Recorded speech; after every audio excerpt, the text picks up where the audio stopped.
Você se lembra do frigorífico JBS?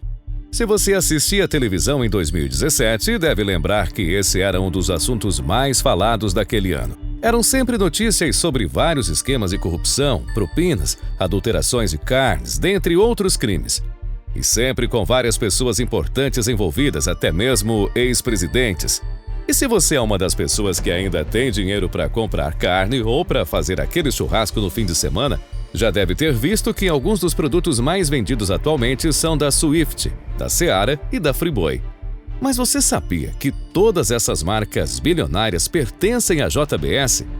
E se eu te disser que a JBS deu a volta por cima, driblou a falência e saiu de uma queda de 50% nas suas ações para um lucro de bilhões, você acreditaria? Bom, vem com a gente que você vai descobrir como isso aconteceu.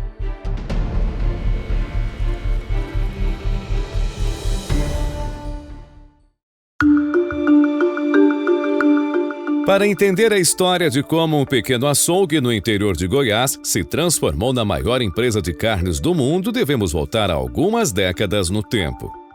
Em 1953, na cidade de Anápolis, no interior de Goiás, os irmãos e criadores de gado, Juvensor, Olinto e José Batista Sobrinho, decidiram comprar um açougue nomeado Casa de Carnes Mineira. Logo ficou evidente que o espírito empreendedor estava no sangue dessa família. Isso porque, desde o começo, a meta era maximizar o lucro, extraindo tudo que cada animal abatido poderia oferecer e usando o gado da própria família, de modo a cortar fornecedores. Esse método rendeu bons resultados e permitiu que a família fizesse uma empreitada ainda maior: participar do boom econômico gerado pela construção de Brasília, especialmente oferecendo carne aos trabalhadores que construíram a nova capital do país. Essa nova empreitada foi um sucesso de 12 anos. Depois, os irmãos acumularam o suficiente para comprar um outro frigorífico que havia falido em razão do descumprimento de regras sanitárias. Esse frigorífico era localizado na cidade de Formosa, Goiás, o qual foi nomeado como Friboi. Contudo, nesse momento surge uma das primeiras suspeitas de corrupção praticada pela família, pois um possível pagamento teria sido feito à fiscalização para ignorar algumas normas sanitárias. Após esse período, o tio Juvensor, um dos sócios, foi o primeiro a abrir mão da sua parte na sociedade, sendo que o outro tio, Olinto, faria o mesmo alguns anos depois. Enquanto isso, os sobrinhos Joesley e Wesley Batista entraram de vez nos negócios, sendo que Wesley administrava um novo frigorífico da família na cidade de Lusiânia, enquanto Joesley comandava uma fábrica de sabão. Além disso, mais empresas com operações no mercado de carnes e de muitos outros segmentos seguiram sendo adquiridas pelas famílias desde então, como as gigantes marcas da Swift, Seara, Maturata, Delícia, Primor e até Alpargatas, dona da Havaianas, mas que foi vendida posteriormente. Fazer aquisições é marca registrada da JBS. Inclusive, a holding do grupo, a JF, é a dona do banco original. Sabia disso? Toda a história do surgimento e crescimento da JBS é muito interessante e daria um vídeo exclusivo. Nós fizemos aqui um resumão apenas para vocês terem um pouco de noção sobre a história. Caso queira um vídeo completo sobre isso, é só deixar nos comentários. E apesar desse grande crescimento da empresa, as coisas começaram a desandar e quase derrubou o império dos irmãos Batista, como veremos a seguir. Antes, só deixa eu pedir para você se inscrever no canal, ativar as notificações e deixar o like no vídeo. Pedido feito, vamos continuar.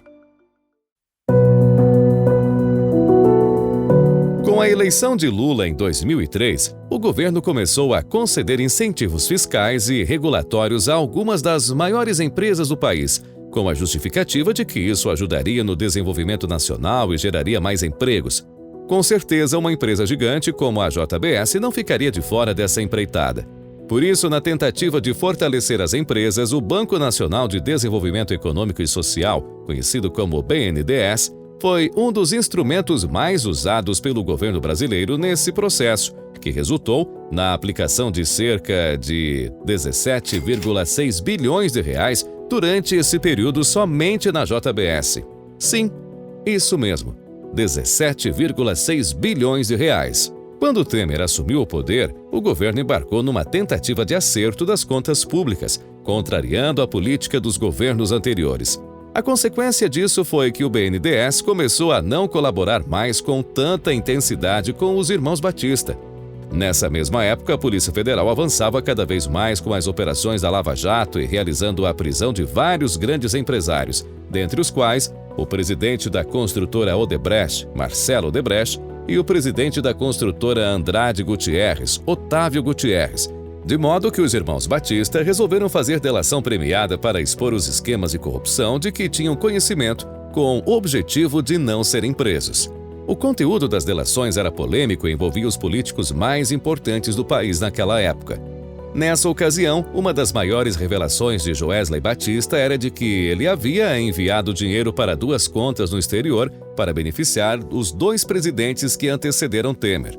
Os 2 pagamentos totalizariam 150 milhões de dólares e seriam feitos para que, em troca, o Estado financiasse a JBS. Outro político que também não escapou das delações foi o ex-senador Aécio Neves, que supostamente também teria recebido propina de Joesley Batista. Mas talvez a mais importante acusação tenha sido a que foi feita contra Michel Temer, que supostamente teria pago propina para obter interesses políticos. A consequência fulminante veio quando a mídia divulgou essa informação, fazendo com que o índice Bovespa da Bolsa de Valores brasileira caísse 9% em apenas um dia, o que é considerado muito para uma queda diária, ao mesmo tempo em que o dólar subia cerca de 10%, com a possibilidade de que o Brasil tivesse um segundo processo de impeachment em apenas 2 anos. Dessa vez, Temer é que poderia gerar um caos enorme no país. Esse dia foi tão marcante para o mercado financeiro brasileiro que até ficou conhecido como Joesley Day. Mas pouco depois disso, a justiça obteve novos áudios que trouxeram novas provas contra o Joesley Batista, que acabou sendo preso. Seu irmão, Wesley Batista, também foi preso, mas por outro motivo. A justiça observou que poucos dias antes de estourar o escândalo, Wesley comprou uma enorme quantidade de dólares. Quando o escândalo estourou e o dólar subiu, como falamos agora há pouco, ele vendeu seus dólares e teve um lucro muito grande. Com isso, o Ministério Público o acusou de ter operado com informação privilegiada, já que ele sabia que esse escândalo viria à tona, e isso é crime financeiro. Por isso, ele também foi preso. Porém, não bastasse isso tudo, a JBS também estava sendo investigada por outra operação da Polícia Federal, a Operação Carne Fraca, que investigava a possível venda de carne estragada e um suposto suborno de funcionários do governo para que eles removessem a fiscalização das plantas frigoríficas.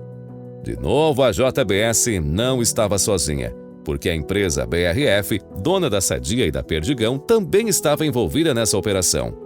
Mas óbvio que eles não passaram muito tempo na cadeia, foram apenas alguns meses, e hoje eles respondem em liberdade.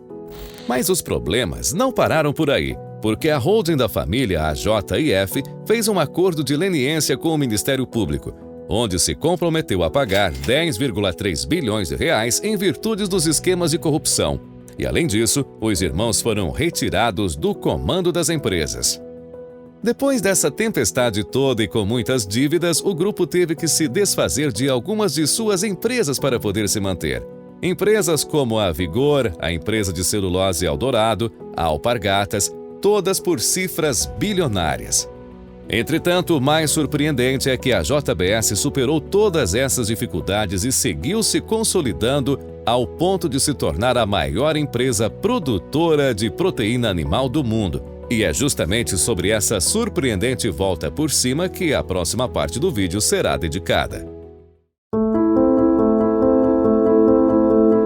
Como falamos lá no comecinho, o banco original pertence ao grupo, e mesmo tendo patinado por algum tempo, hoje é um negócio de sucesso. Eles adquiriram o PicPay antes dele estourar e hoje sabemos que o app é um sucesso.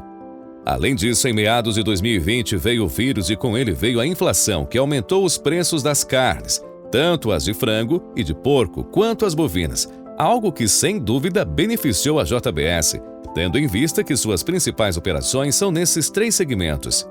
A valorização do dólar foi outro fator importante para a retomada da empresa, posto que boa parte dos lucros da JBS vem de operações em outros países, como, por exemplo, Canadá, Estados Unidos e Austrália. Por outro lado, a desvalorização do real possibilitou maior competitividade das exportações de carnes brasileiras.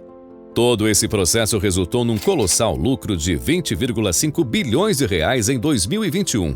Contudo, apesar dos negócios irem bem, os processos contra os irmãos Batistas seguem progredindo e não se sabe ao certo qual deve ser o desfecho dessa história para eles.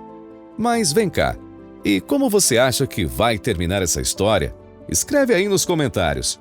O fato é que, por enquanto, os produtos da JBS seguem cada vez mais presentes, não só na alimentação dos brasileiros, mas também se destacam como um grande concorrente no cenário internacional. E, sem dúvidas, boa parte disso só foi possível devido a uma gestão altamente eficaz.